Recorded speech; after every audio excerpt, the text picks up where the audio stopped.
ओम शांति मंगेश भाई। ओम शांति ईश्वर भाई जी। मंगेश भाई, ये अक्टूबर मास 29 तारीख है 2025 और आज की विशेष सोन्नति के लिए ज्ञान चर्चा में बाबा बोलते हैं कि तुम्हें एक एक को परिस्थानी बनाना है। माना परिस्थानी बनाना, स्वर्ग के लायक बनाना है। तो सबका कल्याण करना है, तुम्हारा कर्तव्य है गरीबों को साहूकार बनाना। बहुत बड़ी बात है। लोग बोलते हैं कि तुम गरीबों की क्या सेवा करते हैं। हाँ जी।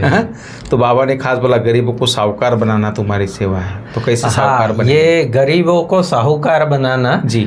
इसमें जो गरीबी जो है ना, वो ऐसे आर्थिक वाली ज़्यादा बात नहीं है, लेकिन आज जो मूल्यों से गरीबी हो गई है, माना अवगुण आ गए और गुण जो है वो लोप हो गए, तो इसलिए नैतिक गरीबी जो आ गई ना, तो अगर नैतिक गरीबी दूर हो जाएगी, माना दैवी गुण आत्मा में आ जाएंगे, शक्ति आ जाएगी, तो अपने आप ही साहूकार बन जाएगा। एक ये भी अच्छी बात बताए आपने, नैतिकता तो है ही। हाँ जी। और जब नैतिकता जीवन में आती है तो मनुष्य आत्मा के अंदर जो व्यसन है, हाँ जी, बीड़ी, सिगरेट, तंबाकू, शराब, ये सब बहुत सारे व्यसन है। जो व्यक्ति कमाता भी अच्छा है लेकिन सब उसमें गवा देता है और कोई गरीब के गरीब रहता है, तो सुख से रह नहीं पाता है और टेंशन में जी रहा है। एक ये विकारों के कारण, ये व्यसन के कारण। और जो उसमें नैतिकता आती है, मूल्य आ जाते हैं और एक ज्ञान समझ आ जाती है, तो ये सब व्यसनों से दूर हो जाता है व्यक्ति। तो एक वो जो पैसा कमा रहा है वो अच्छे कार्य में भी लगाता और अपने जीवन का भी व्यापन अच्छा करता है। चरित्र की गरीबी है वो, खास करके चरित्र की गरीबी। तो बाबा कहते हैं तुम परिस्थानी बनाते हो, माना क्या, उनको वाइसलेस बनाते हो, निर्विकारी बनाते हो, उनको जीवन जीने की कला, श्रेष्ठ कला सिखाते हैं, तो ऑटोमेटिक वो साहूकार बन जाते हैं। बहुत अच्छी बात है जी। मंगेश भाई, क्वेश्चन है, बाप का कौन सा नाम साधारण है लेकिन कर्तव्य बहुत महान है? वो थोड़ा बताएं। हाँ जी। बाबा को कहते हैं बागवान और खिवैया। गुड, बढ़िया। बाबा को ये टाइटल दिया जाता है कि परमात्मा को कहते हैं तुम ही बागवान हो, तुम ही खिवैया हो, हमारी नैया को पार लगाने वाले। तो बाबा कहते हैं शब्द कितना साधारण है कि बागवान है, खिवैया है, नाम कितना साधारण है, लेकिन डूबने वाले को पार ले जाना यह कितना महान कर्तव्य है। जी जी, बिल्कुल सही बात। सर्व आत्माओं की नैया जो डूब चुकी है उसको पार लगाना, उनको श्रेष्ठ बनाना, बाबा कहते हैं कितना महान कर, दुखों से, अशांति से, पीड़ा से, दुख दर्द से, सब से निकाल कर सुख, शांति, आनंद, प्रेम की दुनिया में ले जाना ये कोई साधारण कार्य नहीं है, बहुत बड़ा कार्य। जैसे तैरने वाले तैराक एक दो को हाथ में हाथ दे पार ले जाते हैं, ऐसे बाप का हाथ मिलने से तुम स्वर्गवासी बन जाते हो। अभी तुम भी मास्टर खिवैया हो, तुम हरेक की नैया को पार लगाने का रास्ता बताते हो। बिल्कुल। जैसे वो नदी में भी तैरते हैं तो फिर एक का हाथ देकर, एक का, अगर किसी को तैरना नहीं भी आता है तो वो भी हाथ दे के उसको पार कर लेते। हाँ, तो बाबा कहते हैं बाबा ने तुम्हारे हाथ पकड़ा है तुमको पार लगाने के लिए बाबा, तो तुम औरों को भी हाथ में हाथ देकर आगे बढ़ाओ, उनकी नैया पार लाओ। बहुत अच्छी बात है। ऐसे ही बाबा कहते हैं तुम जानते हो देही अभिमानी बनने से हम शुद्ध पवित्र बन रहे हैं। जी, मूल मंत्र देही अभिमानी। जी, देह अभिमानी बनने से अशुद्ध अपवित्र बन गए हैं। पुकारते भी है हे पतित पावन आओ, पावन दुनिया थी अभी पतित है, फिर से पावन दुनिया जरूर होगी। चक्र घूमेगा और पतित पावन बाबा शिव बाबा आए ही इसलिए है कि अब पतित सृष्टि को पावन बनाना, और मूल मंत्र है देही अभिमानी बनो। बिल्कुल। फिर आगे बाबा कहता है बाप सुप्रीम रूह ही बच्चों को सिखलाते हैं, कहते हैं बच्चे तुम देही अभिमानी बनो। गरीब से गरीबी आई देह अभिमान के कारण, और साहूकार जो होगा वो देही अभिमानी होगा तो साहूकार बन जाएगा। बिल्कुल। देह अभिमान है, विषय विकार है, तो फिर गरीब है। तो इसलिए बाबा कहते हैं सुप्रीम रूह बच्चों को सिखलाते और कहते हैं बच्चे देही अभिमानी बनो। बाबा ने समझाया है सारी सृष्टि पर इस समय रावण का राज्य है। जी, बाप कहते हैं सब बच्चों को दुख से छुड़ाने मुझे भी पुरानी रावण की दुनिया में आना पड़ता है। बिल्कुल सही।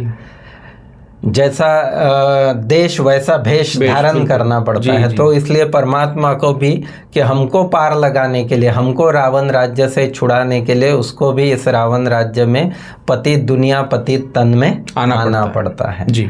बाप बतलाते हैं सुखधाम में कभी काल आता नहीं, अमरपुरी बन जाती है जी।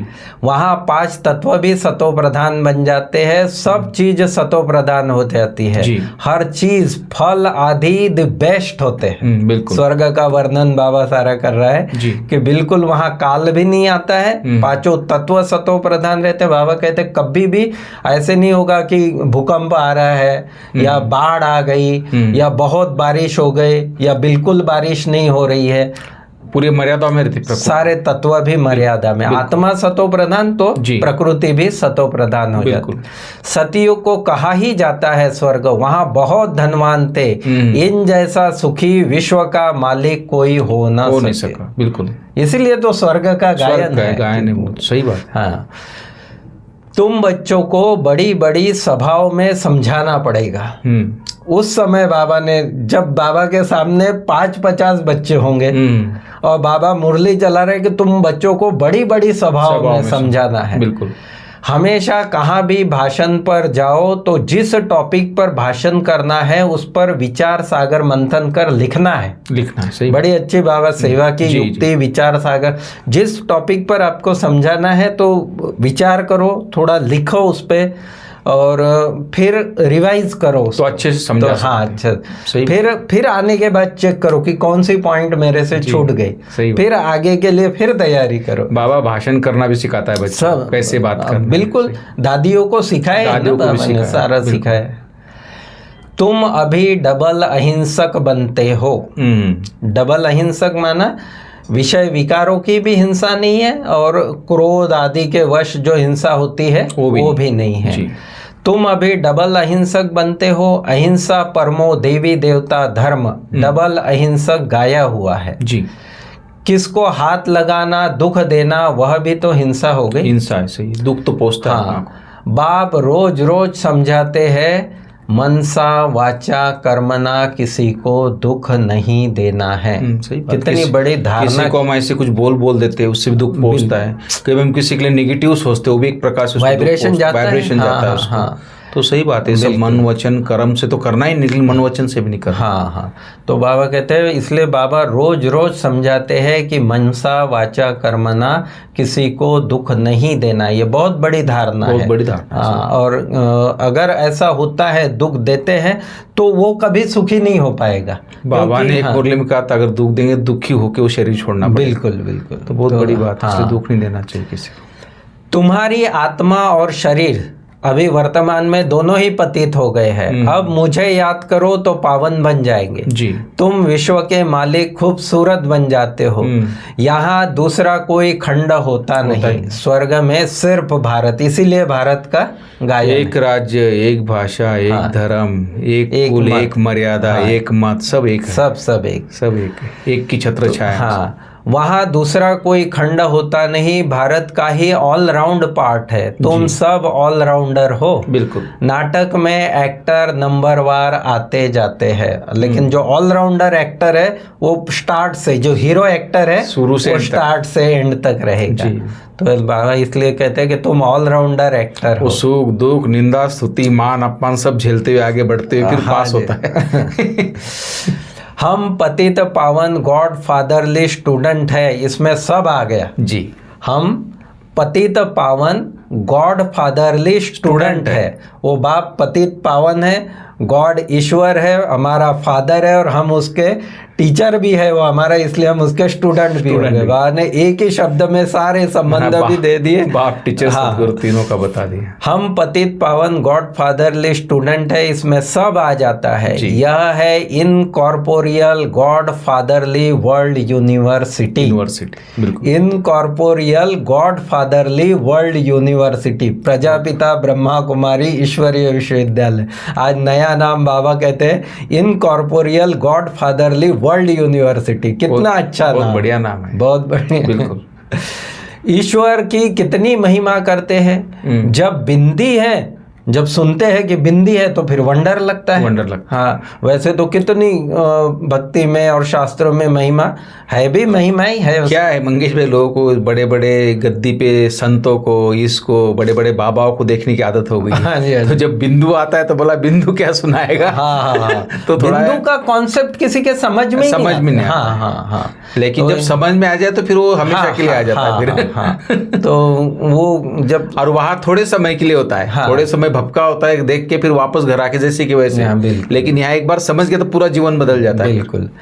जब बिंदी है सुनते हैं तो वंडर लगता है, ईश्वर की महिमा इतनी करते, और चीज क्या है बिंदी, उनमें पार्ट कितना भरा हुआ है बिंदी, आत्मा भी बिंदी पर, लेकिन उसका पार्ट कितना श्रेष्ठ है। हाँ, और उसके गुण कर्तव्य कितने महान और बड़े हैं जी। अब फिर तेज रफ्तार चाहिए याद की। बिल्कुल। आज याद के लिए बाबा ने खास शब्द यूज किया कि तेज रफ्तार चाहिए याद की, तेज याद करने वालों का ही ऊंचा नाम होगा। बहुत अच्छा। जो याद का चार्ट जिनका जितना श्रेष्ठ है ना, ऊंचा है, बाबा कहते हैं उनका उतना ही ऊंचा नाम होगा। बिल्कुल। इस प्रकार से बाबा ने समझाया। बहुत अच्छा मंगेश भाई, काफ़ी बातों पे बाबा ने आज प्रकाश डाला है, और कैसे हम सबको कल्याण कर सकते हैं, कैसे परिस्थानी बना सकते हैं, और परिस्थानी बनने के लिए क्या करना है, कैसे तेज़ रफ्तार योग क्या होना चाहिए, कैसे पढ़ाई पे अटेंशन होना चाहिए, इन सब बातों पे बाबा ने बहुत ध्यान खिंचवाया है। तो बाबा बोलते हैं कि नर से नारायण बनने के लिए रोज़ सत्य बाप से ही सुनना है, सत्संग करना है।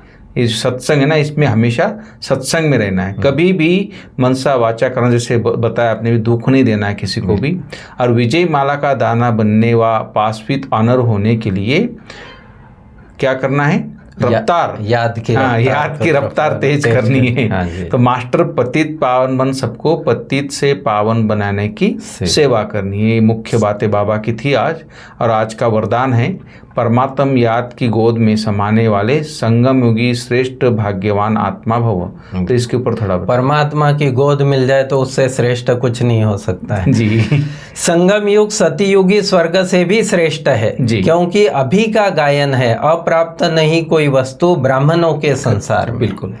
एक बाप मिला तो सब कुछ मिल गया जी। बिल्कुल। स्वर्ग में सब कुछ मिलेगा लेकिन बाबा नहीं मिलेगा जी। सही है। वो गीत है ना अपना, कहाँ मिलेगा बाबा ऐसा सतयुग में तेरा प्यार। बहुत अच्छा है। तो बाबा कहते हैं एक बाप मिला तो सब कुछ मिला। अभी आप बच्चे कभी अतीन्द्रिय सुख के झूले में झूलते हो, कभी खुशी, कभी शांति, कभी ज्ञान, कभी आनंद, और कभी परमात्मा गोदी के झूले में झूलते हो। परमात्मा गोदी है याद की लवलीन अवस्था। बिल्कुल। वो कोई स्थूल बात नहीं है। याद की जितनी स्थिति अच्छी बनती जाती है तो आपको परमात्मा गोद का अनुभव होता है, वो अतीन्द्रिय सुख वाला। हाँ जी। यह गोद सेकंड में अनेक जन्मों के दुख दर्द भुला देती है जी। बिल्कुल। तो इस श्रेष्ठ संस्कार को सदा स्मृति में रख भाग्यवान आत्मा बनो। इस श्रेष्ठ संस्कार को कि हम बाबा की गोद में हैं, इस बात को याद रखकर बाबा कहते हैं भाग्यवान आत्मा बनो जी। फिर स्लोगन है जी, ऐसा सपूत बनो जो बाबा आपके गीत गाए। वाह। नेचुरल है कि सपूत होगा तो और फिर आगे बाबा कहता है कि ऐसा सपूत बनो जो बाबा आपके गीत गाए और आप बाबा के गीत गाओ। हम तो बाबा के गीत गाते ही गाते हैं क्योंकि वो है ही गीत गाने लायक, लेकिन बाबा कहते तुम ऐसा श्रेष्ठ स्थिति बनाओ या ऐसा योग लगाओ कि बाबा तुम्हारे गीत गाए। सही बात। तो इस प्रकार से बाबा ने बहुत अच्छा, जैसे कोई कंपनी में कोई अगर मैनेजर अच्छा हो और कोई अच्छे से संभाल रहा हो तो उसका भी गुण गाते हैं, माने नहीं भाई मेरा मैनेजर ऐसा सब संभाल लेता है, मुझे निश्चिंत रखता है। बेटे के लिए भी ऐसा था, बाप साकार में जैसे होता है लौकिक में, बेटा अगर अच्छा निकलता है, अच्छा है, उसका नाम बढ़ा तो बाप भी गर्व होता है कि मेरा बेटा ऐसा है। तो बाबा भी गुण गाया, ऐसा कार्य हम करें। बहुत अच्छी बात है मंगेश भाई, बहुत बहुत धन्यवाद। Thank you. ओम शांति।